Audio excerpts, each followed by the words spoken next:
Thank you very much, Waziri. Now, Your Excellency, Dr. William Samoei Ruto, PhD, CGH, the President of the Republic of Kenya, and Commander-in-Chief of the Defense Forces, my sister CS Defense, Soipan Tuya, Chairperson NSC, Kiprono Kitoni, CEO Liaison Group, Tom Mulwa, other distinguished players in the capital market space, distinguished guests, ladies and gentlemen, and all protocols observed. Good morning. It gives me great pleasure to join the capital markets fraternity this morning as we celebrate a significant milestone, the listing of the first infrastructure asset-backed security on the Nairobi Securities Exchange. Your Excellency, today's bell-ringing ceremony is a clear reflection of the growing strength and maturity of our capital markets, which are increasingly positioned to support diverse financial needs across both public and private sectors. Your Excellency, the government which you lead is increasingly turning to innovative financing mechanisms to fund large-scale infrastructure and public service projects. As the financial needs of the government continue to outpace available public resources, private sector participation has become a critical tool in addressing infrastructure gaps, enhancing service delivery, and promoting sustainable development. Some of the structures that we have earmarked for the deployment of private sector participation in public financing include asset-backed financing, otherwise known as securitization of public assets. 2 is privatization, and 3 is public-private partnerships, among others. So let me turn shortly and briefly to the state corporation reforms. Your Excellency, as directed, we are carrying out an economy-wide and state corporation sector-specific reforms and corporation-specific restructurings as an end in itself, and also in response to policy and business dynamics. The dynamics include the following. 1, the coming of age of the private sector that can deliver commercial activities more efficiently, hence part of the need for privatization of government-owned enterprises. And therefore, the need to elevate the role of government to one of policy and regulation to support commercial activities of the private sector, to avoid conflict at the commercial operations level. Privatization plan. Your Excellency, privatization of government-owned enterprises is a component of the wider economic reforms in favor of economic liberalization. And today, you have called it democratizing the wealth. Privatization of government-owned enterprises ushers in the private sector to take over the commercial activities that government-owned enterprises are undertaking. This is necessary because the private sector carries out commercial activities more efficiently than the public sector, especially in a competitive industry. The benefits of privatization include lower prices, better quality of goods and services produced, wider choices for consumers, more innovation, minimal red tape in decision-making, and less corruption. To safeguard these benefits of privatization, the government has a social obligation to maintain a fair business environment through appropriate regulations and policies. Already, Kenya has developed a fairly robust regulatory environment with the Competitive Authority of Kenya overseeing all sectors of the economy, supported by sector-specific regulators such as the Communications Authority of Kenya. Now, I want to give just a quick overview of the key successes of privatization, just mentioning 3. Over the period that Kenya has undertaken privatization of government-owned enterprises, notable successes include A. KenGen.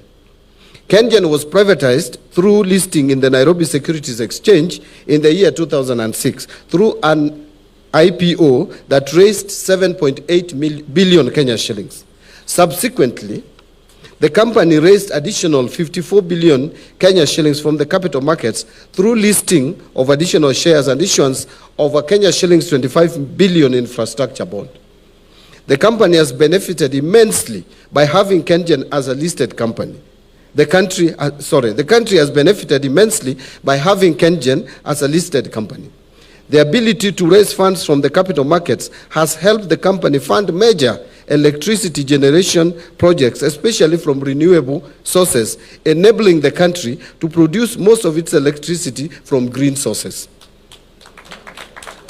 From the efficiencies built through infusion of private sector practices, Kenyan has been able to stabilize electricity supply in Kenya by increasing installed capacity from 945 megawatts in 2006 to 1,904 megawatts in 2023, mostly from renewable sources and most of the financing coming from the capital markets. KCB. KCB Group was among the first owned enterprises to be privatized by the government of Kenya through issuance of shares through the stock exchange in 1988. 35 years later, the bank now operates in 7 countries, 598 branches opened, 33 million customers, and over 12,000 employees. The entire growth of the bank was financed internally and largely from raising funds in the capital markets. The privatization of KCB remains one of the key success stories in Kenya's investment optimization decisions since independence. And lastly is Safaricom PLC.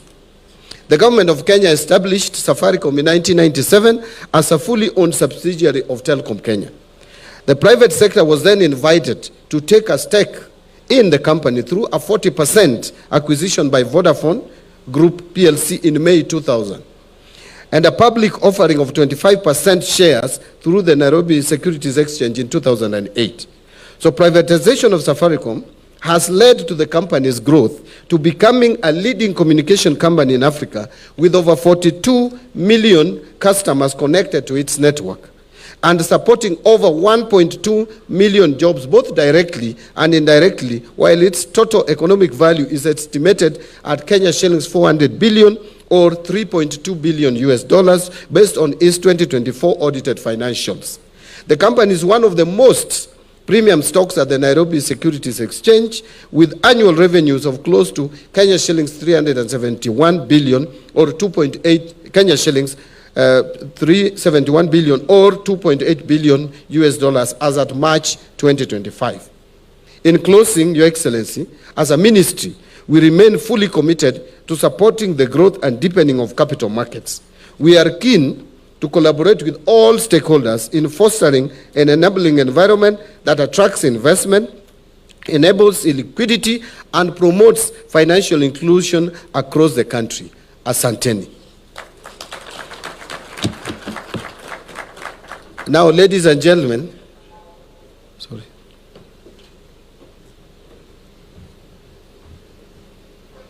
allow me at this juncture and put your hands together as we welcome His Excellency the President to come to the stage and address us and ring the bell. Thank you very much. Thank you very much, Waziri. Please, and let's take our seats. Good morning, ladies and gentlemen. It's quite cold here. Distinguished guests, ladies and gentlemen, we gather here again at the heart of our financial markets, the Nairobi Securities Exchange, to ring the bell in celebration of yet another historic milestone. At the beginning of this administration nearly 3 years ago, I made a clear and firm commitment that we would build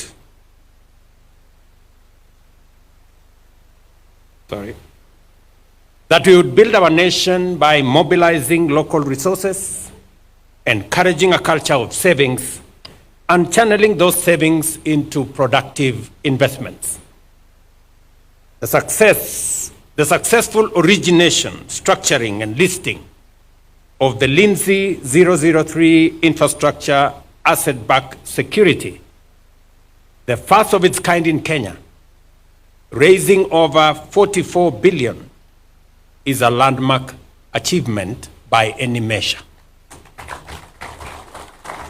It affirms our confidence in market-based financing and demonstrates how we can sustainably fund large-scale infrastructure through our capital markets. This feat joins our G2G fuel supply innovation that many countries are now learning from us. The first ever asset-backed infrastructure securitization program that has raised over 175 billion off balance sheet, and our currency diversification strategy that is gradually reducing our borrowing costs. Today's listing reflects not only the deepening of our capital market, but also the innovation and sophistication now driving financial solutions that respond to the evolving needs of both the public and private sectors. Most importantly, it confirms our capacity to mobilize substantial domestic capital to finance strategic national priorities, reduce our reliance on external borrowing, and strengthen Kenya's economic resilience. The proceeds from this listing will directly support the construction of the Talanta Sports City Stadium, a compelling example of how financial markets can accelerate national transformation. The Talanta Sports City marks Kenya's first large-scale, purpose-built international stadium project in more than 40 years. The last comparable undertaking was the construction of Moi International Sports Center Kasarani, completed in 1987 ahead of the All Africa Games.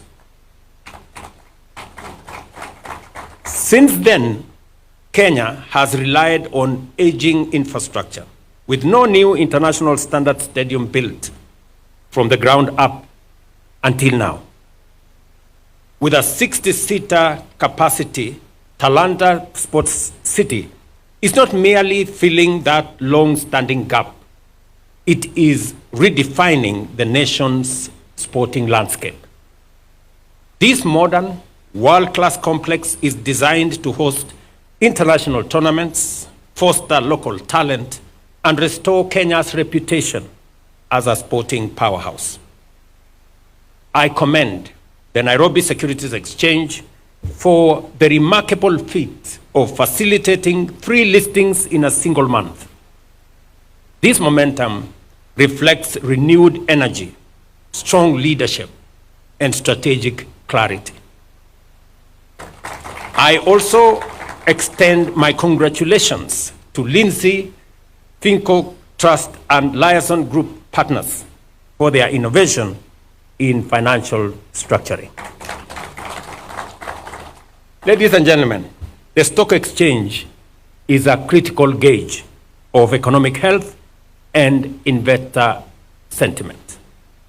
The strong recovery of the NSE, with market capitalization now standing at 2.5 trillion, reflects the soundness and consistency of our economic policies.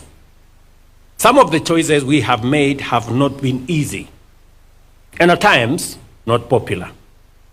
But they have been necessary, they have been strategic, and forward-looking. These decisions have helped us stabilize the economy, restore investor confidence, and lay a firm foundation for growth into the future. Today, both local and international investors are looking at Kenya with fresh optimism and renewed trust. 2 weeks ago, during my visit to London in the United Kingdom, where 4 global giants, Lloyds of London, Bupa International, Africa Specialty Risk, and Africa Finance Corporation signed their way into Kenya, I reaffirmed our commitment to expanding the depth and appeal of Kenya's capital markets. A key plank of this strategy is the diversification of state-owned enterprises through initial public offerings on the NSE, unlocking value, improving governance, and attracting long-term capital. We are implementing a structured, time-bound divestiture program, starting with the listing of the Kenya Pipeline Company. I expect the cabinet to grant approval to this IPO shortly, and the Privatization Commission this morning is working on the final approval, and by September, by God's grace, we will have that listing here.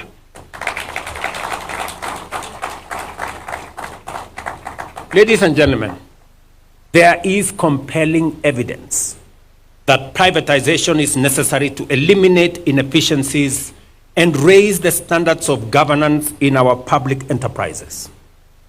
While other nations in the region have moved boldly and strategically to divest and reinvigorate their economies, Kenya has not undertaken a single privatization in over a decade. That is about to change. To further strengthen our capital markets, the National Treasury is developing a minimum disclosure and listing framework for all public interest entities operating in Kenya.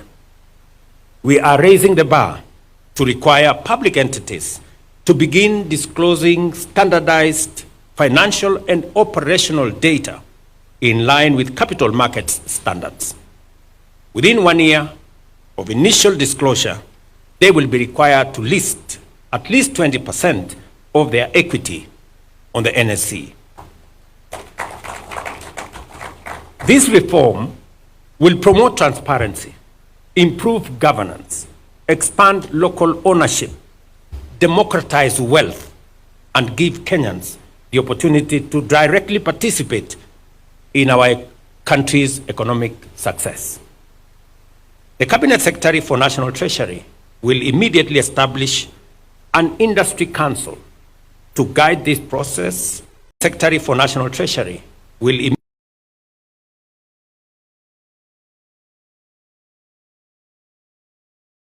guide this process on the appropriate legal instruments for adoption. I am told already that there is a committee of experts that has been set up, and I hope Waziri is going to work with the industry to make sure that the council is created, either out of the committee of experts or a much more expanded group. As I conclude, allow me to once again point out that transformation is happening all around us. The pledges I made to Kenyans are being realized one by one, day by day, pledge by pledge. And I remain committed to fulfilling every single one of them. Our economy is stabilizing and growing. Today, Kenya is ranked the 6th largest economy in Africa, up from the 8th 2 years ago.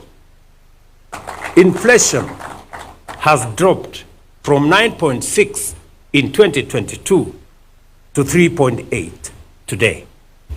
The exchange rate has stabilized at Kenya shillings 129 to the dollar for more than a year, down from Kenya shillings 165. And foreign exchange reserves have climbed to $11.8 billion US dollars from US dollars 6.5 billion. Food production is improving. Maize output, for example, has grown by 50%. And farmer earnings for tea, coffee, and milk have also increased significantly. The affordable housing program is now active in all 47 counties, employing 320,000 Kenyans. And that number is expected to double in a few months. while our labor mobility program has placed 400,000 Kenyans in jobs abroad, Climate Works is onboarding 120,000 workers, and our ICT digital jobs framework has 180,000 people working and monetizing their talent. In the health sector, 110,000 community health promoters are assigned to visit our homes, while more than 25 million Kenyans are enlisted with SHA, bringing us closer to universal health coverage and ensuring that access to quality health is not the privilege of a few, but a constitutional right for all. Our education reforms are also taking root. The CPC transition is complete. We have employed 76,000 teachers in 2 years and will hire another 24,000 in January. Our new student-centered funding model now guarantees quality and sustainable education. Additionally, our public savings at NSSF that stood at Kenya shillings 320 billion 2 years ago will double to 640 by the end of this year as our plan on revolutionizing our savings culture takes shape. Ladies and gentlemen, some have accused my administration of overpromising or taking on too many challenges at once. I have this to say. Yes, I made promises. Yes, I took on many challenges that had bogged down our nation for far too long. This wasn't a mistake. This was deliberate and intentional, so as to match our leadership with our national ambition, to raise the standard, to adjust the bar upwards, and to up our game. As a leadership, we have made peace with mediocrity for far too long. That is why slums became homes, hunger became normal, health became a privilege, and jobs became a status symbol. I promised to change this, and that change is happening. Fellow citizens, we are an ambitious nation and an ambitious people. That is who we are. And leadership must rise up to meet that ambition. That is why I made a solemn and unwavering commitment to lead from the front. The truth is, I had no choice. We could not stand by and watch the country drift. We do not and never have aspired to be average. When we aim for excellence, the bar must be higher. And yes, aiming higher invites scrutiny from critics, suspicion from cynics, and doubt from their cousins, the naysayers. But that is the nature of bold reform. It unsettles the status quo and challenges the comfort of the known and the familiar. The critics may say I am wrong. The cynics may say I am lying. And the naysayers may even say I am mad. But what if they are wrong? And they are. Pause for a moment. What if I am an agent of destiny for the transformation of our nation, whose promise has been delayed for far too long. Pause, reflect, think, give me a chance, and judge me fairly when the time comes.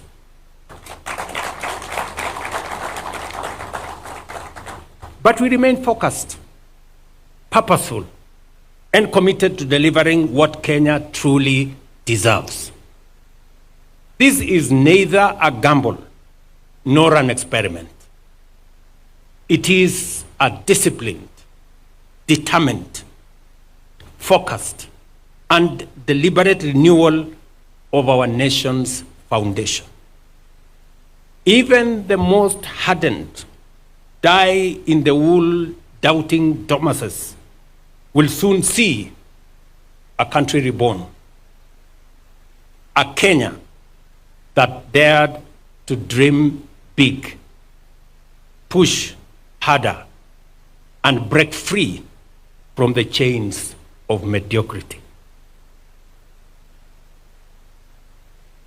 To paraphrase the Irish playwright and critic George Bernard Shaw, and I quote, "Some people see things as they are, and they ask why.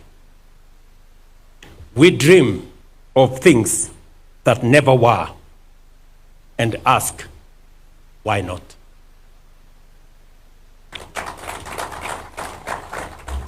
Please join me and the millions of patriots who believe in a higher standard for our beloved nation. And let us march forward boldly, unbowed, and first march into the future. This is my statement. But allow me to say two more things so that I can conclude. Ladies and gentlemen, we have a great nation. We have a great nation. It is our duty and responsibility to make it greater. I listen a lot to what people say about the present and the future of our country. I listened to one gentleman who retired the other day after working, I think, for 40, 50 years. And he wants to be president. And I listened to him say, Kenya is a failed state. And I asked myself, so for 40 years, you have been working in a failed state? So you want to be president of a failed state? Really? You want us to entrust you to the leadership of a country you don't believe in, to a people you don't believe in? And just for the record,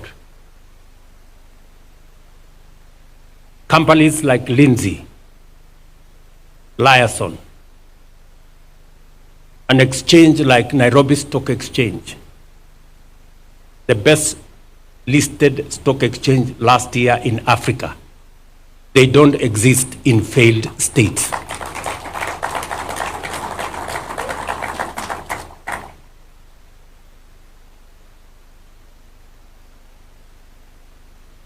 I listened to another group of friends and Kenyans, brothers and sisters, who say Ruto must go. And for sure, just like those who were there before me, my time will come and I will go. Just like those who were there before me did. But respectfully, sirs, madams, let me ask you,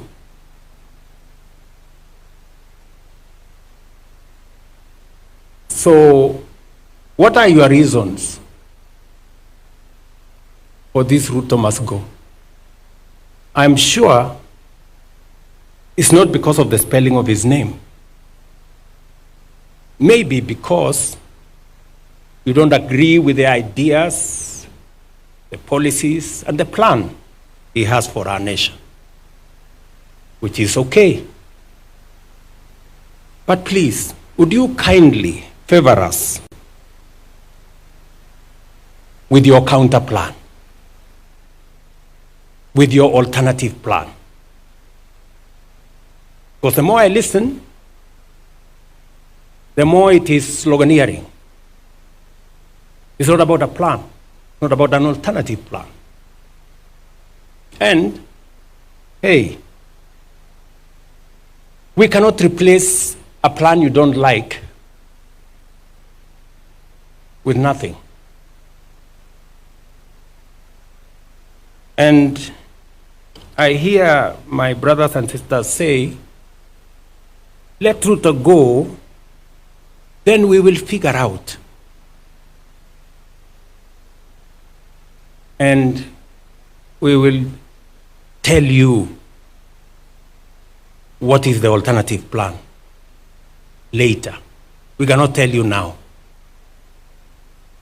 To me, that sounds like the wash conmanship.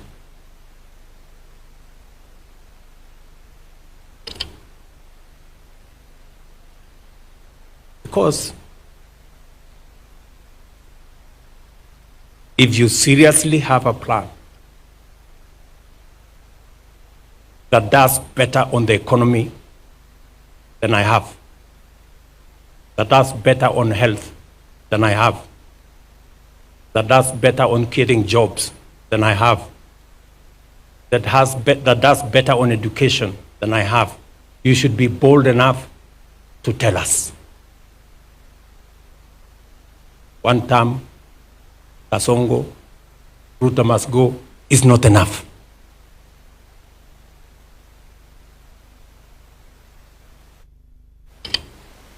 And we are going to have a candid conversation.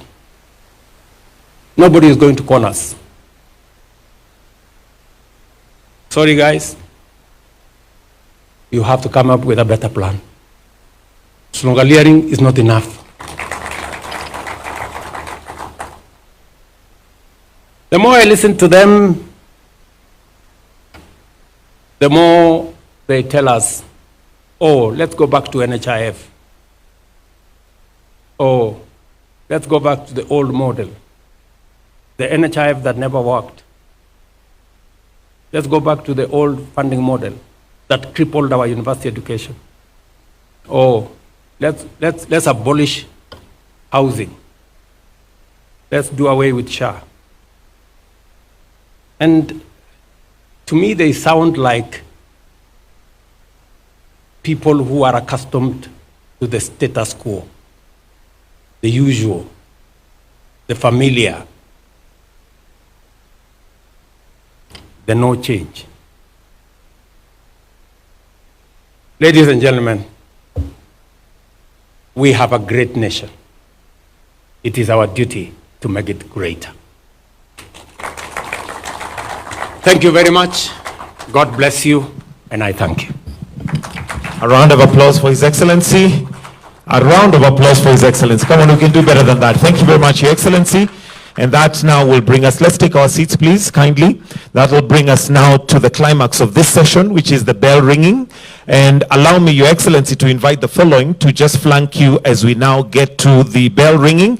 And I'll invite the CS Mbadi, CS Soipantuya, Mr. Tom Mulwa, CMA Chairman August Mohammed, NSC CEO Frank Mwiti, and NSC Chairman Kiprono Kitoni to flank you as we now get to the bell ringing session, which will be done by His Excellency. So once he has the bell, present it to His Excellency, we then shall proceed to the bell ringing, which is the climax, which will be the listing of the Lindsay Finco 003 Talanta Sports Infrastructure backed security. So at the count of 10, we will then have the bell ringing. If we can have the countdown, and I would want us to count together. 9, 8, 7, 6, 5, 4,